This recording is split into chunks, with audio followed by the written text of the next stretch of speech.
வாழ்க வளமுடன். இன்றைக்கி என்ன, வெளிநாட்டில் வாழும் பிள்ளைகளுக்கு ஒரு கதை. இது கதையில் நடந்த உண்மை, இப்போ நேரில் பார்த்துக்கிறேன், அதுவும் நடக்கிற உண்மை. இனி வரப்போகுது எப்படின்றது அதையும் சேர்த்து தான் இது ஒரு இதுவாக சொல்கிறேன், பதிவாக போடுறேன். ஆனால் தப்பாக நினைக்காதீங்க, நடந்தது தான் நான் சொல்கிறேன். எல்லோரும் இப்படி இருப்பாங்கன்னு சொல்ல முடியாது. நீங்கள் விழிப்புணர்வாக இருங்கன்றது, அனுபவிச்சதை சொல்கிறதால நீங்கள் கொஞ்சம் விழிப்புணர்வாக இருப்பீங்கள அப்படின்னா. அதான் சொன்னால், முற்பகல் செய்யும் பிற்பகல் தானே விளையும். அதுக்கு ஒரு இது உதாரணம். அவங்க நல்லா படிக்க வச்சாங்க, பிஇ படிக்க வச்சுட்டு இது பண்ணுறாங்க. வெளிநாட்டுக்கு போனோம்பா அப்படின்னா, சரிப்பா உனக்கு என்ன செலவோன்னு செலவு பண்ணி அனுப்பிடுறாங்க. அனுப்பிட்ட உடனே அவங்க என்ன பண்ணாங்க, சரி கல்யாணம் பண்ணோன்னு, சரி அவங்க லவ் பண்ண பொண்ணே ஒரு கல்யாணம் பண்ணிடுறாங்க. பண்ணோடனே அந்த பொண்ணும் இங்கேருந்து போனவங்க தான், வெளிநாட்டு பொண்ணும் கட்டலை, நம்ம தமிழ்நாட்டு பொண்ணை தான் கட்டிக்கிறாங்க. கட்டி நாங்கள் போன உடனே என்ன பண்ணுறாங்க, பையனும் மருமகளும் மாமியார் மாமனாரை கவனிக்கிறது இல்லை, திரும்பியும் பார்க்கறதில்ல. இவங்களா ஃபோன் பண்ணி கேட்டால் என்ன ஏதுன்னா அந்த 2 வார்த்தை. அதுவும் எப்போ போய் சேர்ந்த உடனே கொஞ்ச நாள் பேசினாங்க, அப்புறம் அதுவும் பேசுறது விட்டாங்க. சரி, அவங்க ஒரு தகப்பன் நினைப்பாங்களே, நம்ம ஒரு பேர குழந்தைய பார்க்கணும் அப்படின்னு.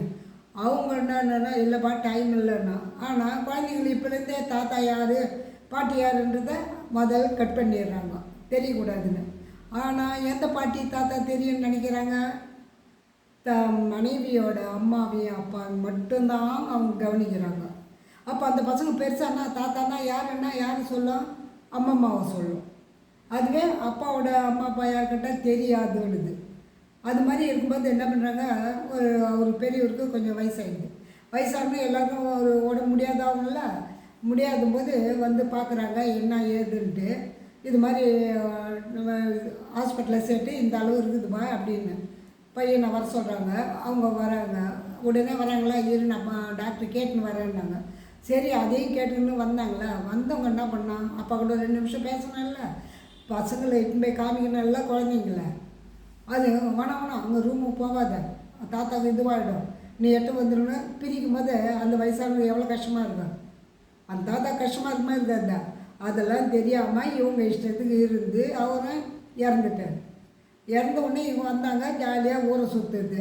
அப்பாவை இதையாச்சா ஒரு 10 நாள் அந்த வீட்டில் இருப்பாங்க, எந்த கனவுகளோடு இருந்திருப்பாங்க, வீடு கட்டி. அதெல்லாம் நம்ம எதுவுமே இது பண்ணலையே அப்படின்றது இல்லாமல் ஜாலியாக சுற்ற ஆரம்பிச்சிட்டாங்க. எப்படா முடியும்னு பார்த்தாங்க, ஏன்னா ஊருக்கு கிளம்புறதுக்கு கேட்டாங்க, சீக்கிரம் வச்சிடலாமா இதெல்லாம் அப்படின்ட்டு விசேஷம்லாம் முன்னாடி வச்சு நாங்கள் கிளம்புன ஆஃபீஸுக்குன்னு.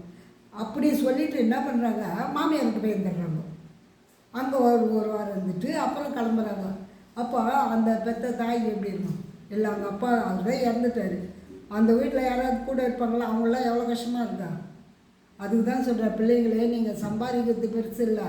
இது எதுக்கு சொல்கிறேன்னா, உன் பிள்ளைங்க இப்போ பார்க்குதுங்க. நீங்கள் நினைக்கிறீங்க நம்ம பசங்களுக்கு தான் தெரியுன்ட்டு, எந்த பசங்களும் நீங்கள் சொல்லாமலே புரியும். ஏன்னா அந்த வயசில் பிரிக்கிறீங்கள.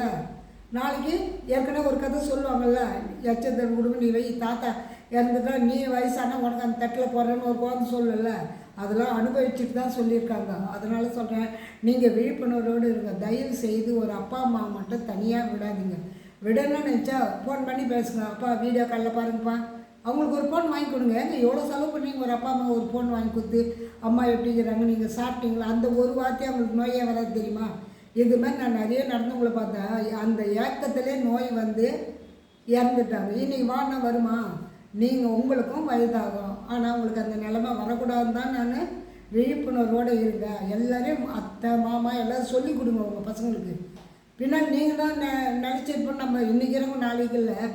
அது மாதிரி நம்மளுக்கு ஒரு விபத்து வந்துச்சுன்னா யார் உதவுவாங்க தெரியுமா, ரத்த சம்மந்தப்பட்டவங்க மட்டும் உதவுவாங்க.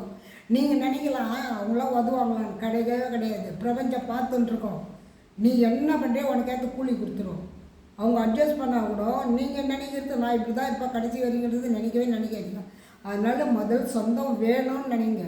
அத்தை இவங்க மாமா அப்படிலாம் முதல் சொல்லி கொடுங்க. உங்களுக்கு அப்போ தெரியும், வயசான போய் நம்ம அன்றைக்கி அவங்க சொன்னது கரெக்ட் தான், இன்றைக்கி நம்ம அது மாதிரி இருந்தால் தான் நம்ம பசங்க நம்மளை ஒதுக்காத இருக்குதுங்க அப்படின்ங்க. அதான் தாத்தா பாட்டின்னா இப்போது அவங்களுக்கு ஒரு ஏஜ் வந்தோடனே தெரியுங்களா, அப்பா பரவாயில்ல தாத்தா அவ்வளோ கஷ்டப்பட்டு படிக்க வச்சாங்க. அதே சொல்லணும் பசங்கிட்ட, எங்கள் அப்பா இப்படிலாம் கஷ்டப்பட்டு படிக்க வச்சாங்கப்பா அப்படின்னு சொன்னால் அவங்களுக்கு ஒரு உணர்வு வரும்ல. அது சின்ன வயசில் சொன்னால் தான் அது அப்படியே ஆழ் மனசில் பதிஞ்சு உங்களுக்கு நல்லது செய்யும். அதனால் பசங்களுக்கு பிரித்து பேசாதீங்க. அத்தை இருக்காங்க, தாத்தா இருக்காங்க, பாட்டி இருக்கான்னு ஒரு சந்தோஷம் வீடியோ கால் காட்டுங்க. அதில் அவங்க சந்தோஷப்படுவாங்க. இதுதான் அந்த பசங்களுக்கும் ஒரு பேர பிள்ளைன்ற அவங்களுக்கும் ஒரு அன்பு இருக்கும். குழந்தைங்களாகி தாத்தா பாட்டி அப்போ எவ்வளோ நல்லா பேசினாங்கள்ல அப்படின்னு சொல்லும்போது எவ்வளோ சந்தோஷமாக இருக்கும். இந்த சந்தோஷத்தை நீங்கள் அனுபவிக்கணும்னு நினச்சிங்கன்னா விழிப்புணர்வோட அப்பா அம்மாவை கவனிங்க, அவங்கள சந்தோஷமாக வச்சுங்க. அவங்களுக்கு முடிஞ்ச வரைக்கும் அவங்களால இது சரி ரொம்பனா பணமாவது அனுப்புங்க.